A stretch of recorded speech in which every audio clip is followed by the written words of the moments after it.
სახელითა მამისათა და ძისათა და წმინდისა სულისათა.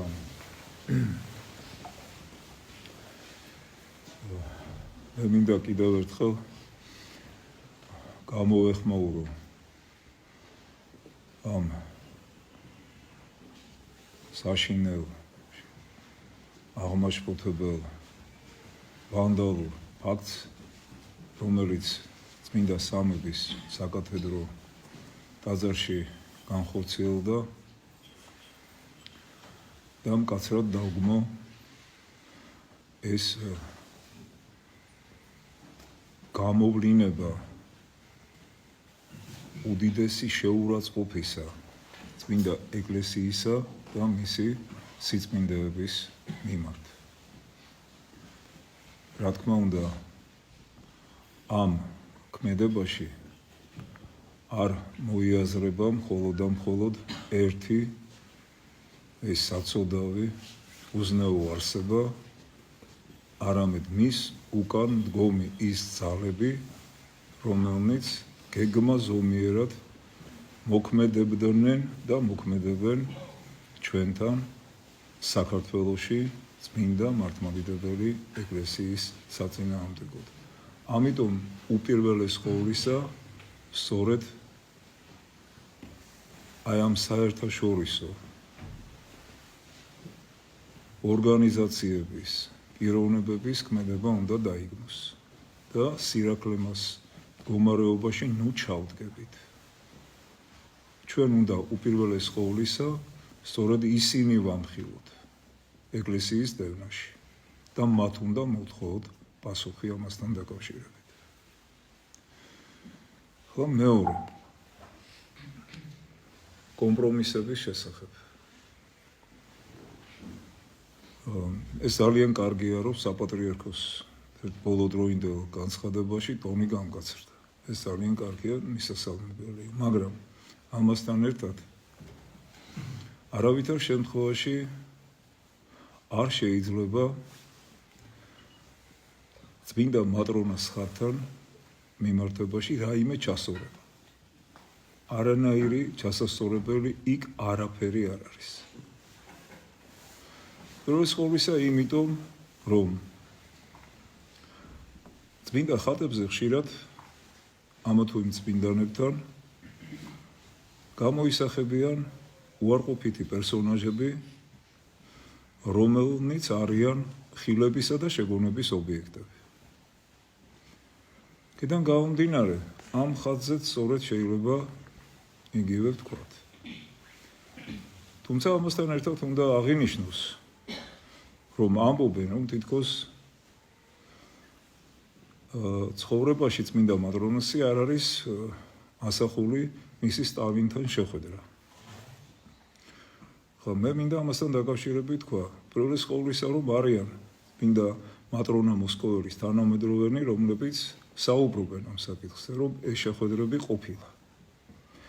ხო, თვითონ სტალინის დამოკიდებულება უკვე მეორე მსოფლიო ომის დროს ეკლესიასთან მიმართებაში. ბუნებრივია, მე მისი აპოლოგეტი არა ვარ.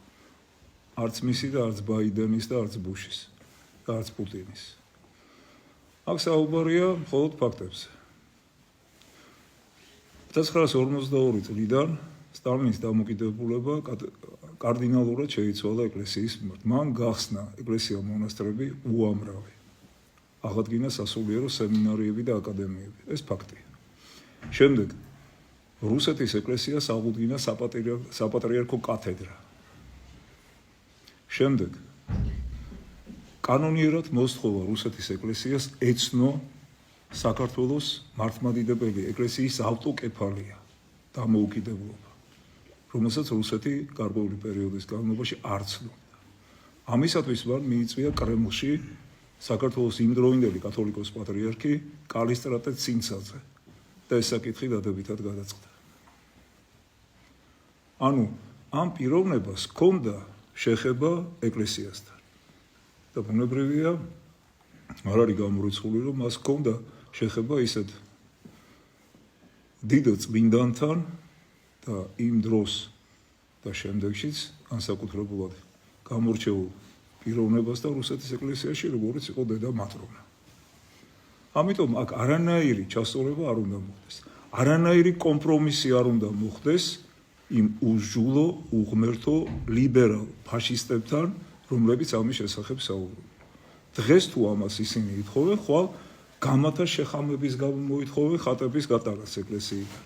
რომ აი ეს ფერი არ მოწონთ, ან რაღაც ის პოზები არ მოწონთ იქ და რაღაცეები ასეთი. და ვიაროთ ჩვენ მათ ჭკუაზე, არავითარ შემთხვევაში არ შეიძლება კომპრომისი ამასთან დაკავშირებით.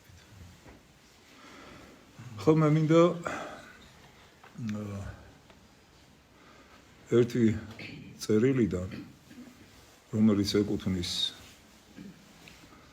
50-ან 60-ან წლებში მოუღვაწე ეკლესიის დიდ მამას ეპიფანე თეოდოროპულოს და მიმართულია იგი იმდროინდელი კონსტანტინოპოლელი პატრიარქის ათინაგორას მიმართ წაგიკითხოთ ამონარიდები ამ წერილიდან. ათინაგორას შესახებ მოკლედ მინდა გითხრათ თუ როგორ გახდა იგი კონსტანტინოპოლის პატრიარქი. ამ დროს, როდესაც ათინაგორა ჩამოიყვანეს ამერიკული სპეცსამსახურების თვითმფრინავით, პირდაპირ ნიუ-იორკიდან კონსტანტინოპოლში, კონსტანტინოპოლის პატრიარქი იყო ბასილი, რომელიც 2 დღეში გადააყენეს პატრიარქობიდან და დანიშნეს პატრიარქად ამერიკელების იდეების გამტარებელი ეკლესიაში ათინაგორა, რომლის ქმედებების გამო არაერთმა სასულიერო პირმა და განსაკუთრებით აღსანიშნავია ათონელი მამების მოშორება შეწყვიტეს მისი მოხსენება ლოცვებში. აი ასეთი პიროვნება იყო იმდროინდელი კონსტანტინოპოლელი პატრიარქი ათინაგორა, რომელსაც წერილით მიმართავს ღირსი მამა ეპიფანე თეოდოროპულოსი. თქვენო უწმინდესობავ, წინამდებარე მომართვის მიზეზი გახლავთ ათონის წმინდა მთის ერთი მონაზვნური საძმოს წერილი, რომელშიც საუბარია ლოცვაში თქვენი სახელის მოხსენიების შეუძლებლობაზე და რჩევას მთხოვენ მე უღირს მასზე თუ როგორ მოიცნე. ნეტავ ეს ერთადერთი წერილი იყოს. თითქოს ყოველ დღე ტრადიციონალისტი მღვდელმსახურნი, რომლებიც ვიცავთ წმინდა ეკლესიის გადმოცემას, გარემოცულნი ვართ ზეპირი თუ წერილობითი თხოვნითა და მოწოდებით მივიღოთ კატეგორიული გადაწყვეტილება. ყოველდღიურად გვესმის შეშფოთებული ხმა მრავალი კეთილმორწმუნე ქრისტიანისა. ყოველდღიურად მთელი ძალისხმევით ვცდილობთ ვებრძოლოთ საშინელ საცდურს, რომელიც გამოწვეულია თქვენი განცხადებებითა და მოქმედებებით. და ბოლოს ყოველდღიურად ვართ სიტყვიერი თუ წერილობითი განკითხვის ობიექტი უკიდურეს ზომათა მიღების მომხრეთა მხრიდან. მოგვიხსენიებენ ლაჩრებად და მოღალატეებად იმის გამო, რომ თვალს ვხუჭავთ თქვენს მოქმედებაზე. თქვენო უწმინდესობა, თქვენ და თქვენი მომხრენი ყველა ხმაზე გალობთ სიყვარულის ტრობას. სიყვარული. საზღურებს გარეშე. სიყვარულისათვის აკეთებთ ერთს, შემდეგ მეორეს, შემდეგ მესამეს, მაგრამ ერთი რამ არის უცნაური. თუკი თქვენი გული იმდენად აღსილია სიყვარულით, რომ მასში სათავეს იღებენ წყალუხვი მდინარეები, რომლებიც დასავლეთის მიდამოებს აღწევენ, ზღვებად გარდაიქმნებიან და იქ მხიარულად, კომფორტულად დაცურავს ყველა რჯულის ერეტიკოსი, მაშინ რატომ არ მოიძებნა თქვენს გულში რამდენიმე წვეთი სიყვარულისა უბადრუკი მართლმადიდებლებისათვის. ცთუნებულნი ხედავენ, რომ კონსტანტინოპოლის მართლმადიდებელი პატრიარქი სიყვარულის გამო უგულებელსყოფს საუკუნოვან წესს განგებას, წმინდა კანონებს, ანგრევს ციხესიმაგრის კედლებს და შლის საზღვრებს ეკლესიის წმინდა მამების მიერ დარდენებს. თქვენო უწმინდესობა, ნუ თუ მათთვის დაშრა თქვენი სიყვარული, წყარო, სიკეთისა. თუ მათთვის არ მოიძებნება ფაქიზი ზრუნვის მცირეოდენი რაიმენაირი მოწყალებისა და თანაგრძნობის სურვილი. რა გამოდის? ერეტიკოსებისადმი სიყვარული, ხოლო მართლმადიდებლებისადმი გულგრილობა და ფრთხობა. თქვენო უწმინდესობა, ბოლოს და ბოლოს საით მიყავთ ეკლესია. მაგრამ საინტერესოა, ნამდვილად გიყვართ კი ერეტიკოსები? არა, თქვენო უწმინდესობა. რაც უნდა პარადოქსალურად ჟღერდეს გულწრფელად და დანამდვილებით, ერეტიკოსები ჩვენ ფანატიკოსებს, როგორც ჩვენ გვიწოდებთ და ჩამორჩენილებს ვიყვარს და არა თქვენ და თქვენს გვერდით მყოფთ. თქვენი სიყვარული არ არის ჭეშმარიტი, არამედ ზედაპირული და მოჩვენებითია. ის არ არის ზეგარდამო მოვლენილი, არამედ მიწიერი, მშვიდმიერი, ეშმაკეულია. ჭეშმარიტად ვის უყვარს სნეულებაში მყოფნი?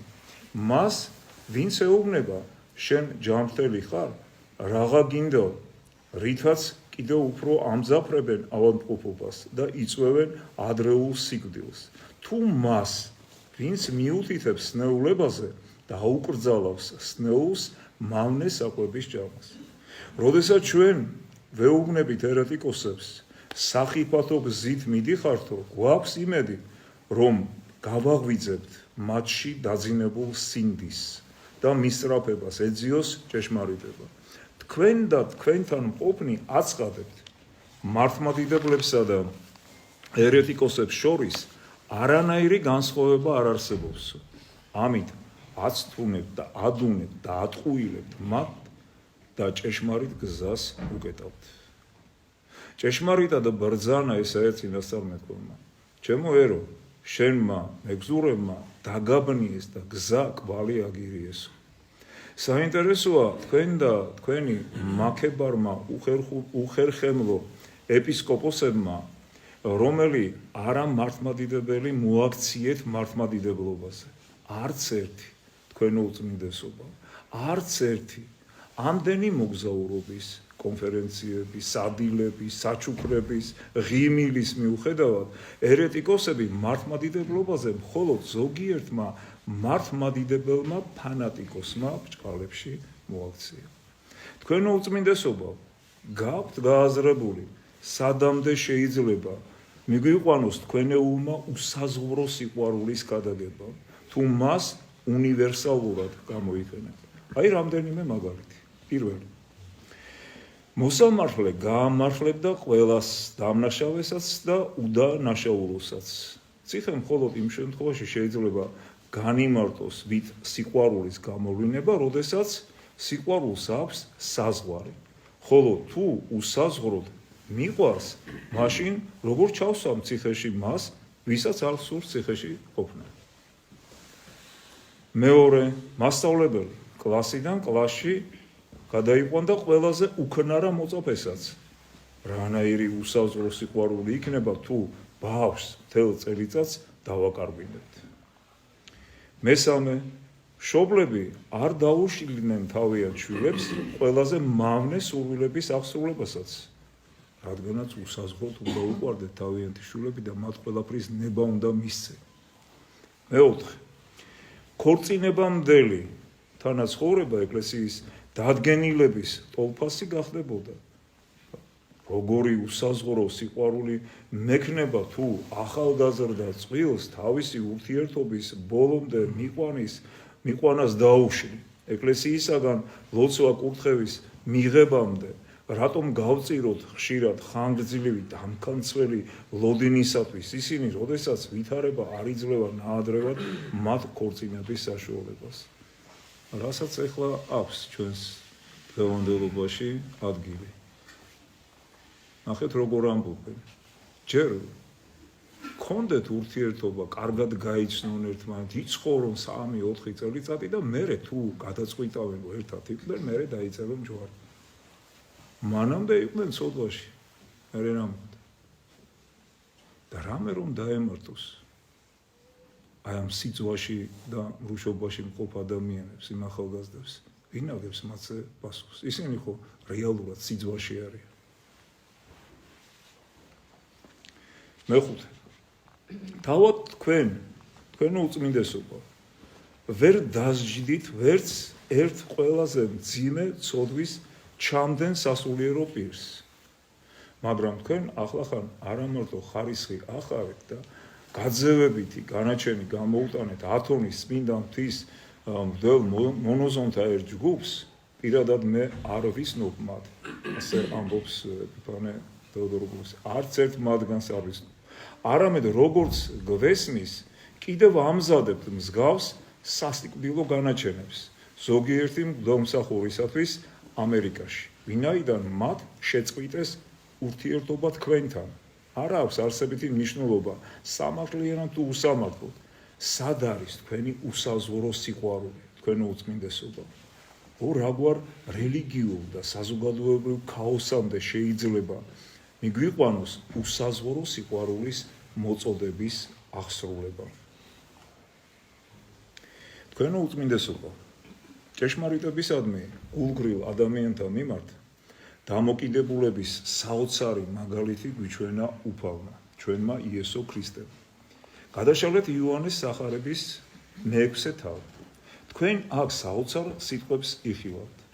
მაცხოვარი ღვთაებრივი ევქარისტიის საიდუმლოს შესახებ მოგვითხრობს, გვასწავლის გონებისათვის მიუწვდომელ ჭეშმარიტებას. ზოგიერთი გულქვა მსმენელი ვერ წვდება ამ ჭეშმარიტებას და მწუხარებით აღსილი ტოვებს მაცხოვარს. როგორი რეაგირება ჰქონდა ამ ფაქტზე განხორციელებულ სიყვარულ ღმერთკაც იესო ქრისტეს? იქნებ დაედევნა მათ, რათა დაეწიოს და განუმარტოს მოთხრობილის შინაარსი. იქნებ მათთვის გასაგებენაზე დაიწყო საუბარი. არა, მას როგორ მოიცა? საშინელი სათქმელია მან, რომელმაც მოდრიკა ცანი, ვინც ერთი დაკარგული ცხრისათვის მზად იყო უფსკულში დასულიყო და მიუწვდომელი მთის სიმაღლეზე ასულიყო, ვინც დაიმდაბლა თავი თვისი და ფეხები დაბანა მოწაფეებს, მან უარი თქვა მათთან საუბარზე, არაფერი დათმო სარწმუნოებრივ საკითხებში. შემდეგ მოუდრეკელმა და მოულბობელმა მიმართა თავის საყვარელ 12 მოწაფეს, რომლებიც გამოარჩია ამას სოფლისაგან და რომლებიც ბოლომდე შეიყვარა და თქვა, ნუ უკვე თქვენსა გნებავს წარსulis.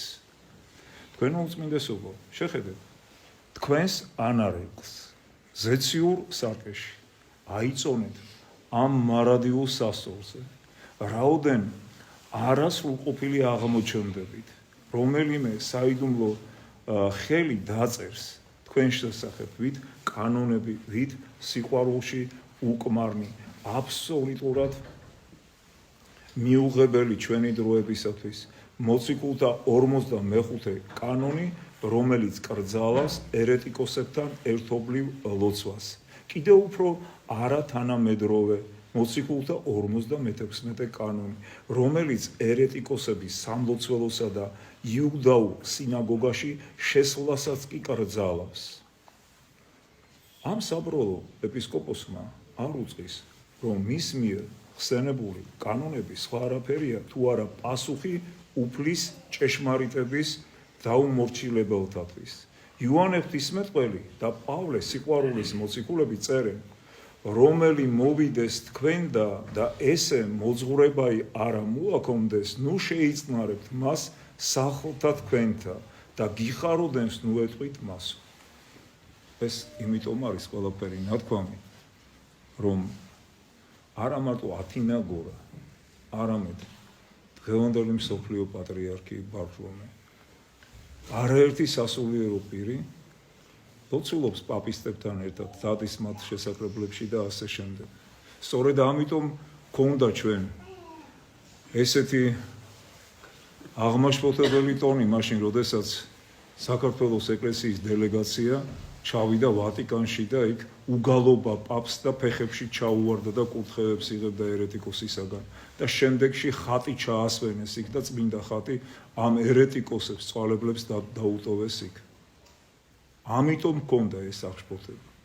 ნახეთ როგორ ამბობს მოციქული გიხაროდენსაც ნუ ეტყვითო, გამარჯობასაც ნუ ეტყვითო და მათ სახლში ნუ შეხვალთო, მათ ტაძარში ნუ შეხვალთო. ჩვენ კი რა გავაკეთეთ? ჩვენმა ეკლესიის წარმომადგენლებმა. ვის დაუჯეროთ? მოციქულებს ეკლესიის სწავლებას თუ მათ, ვინც ღალატობენ ეკლესიის სწავლებასა და მოციქულთა სიტყვებს.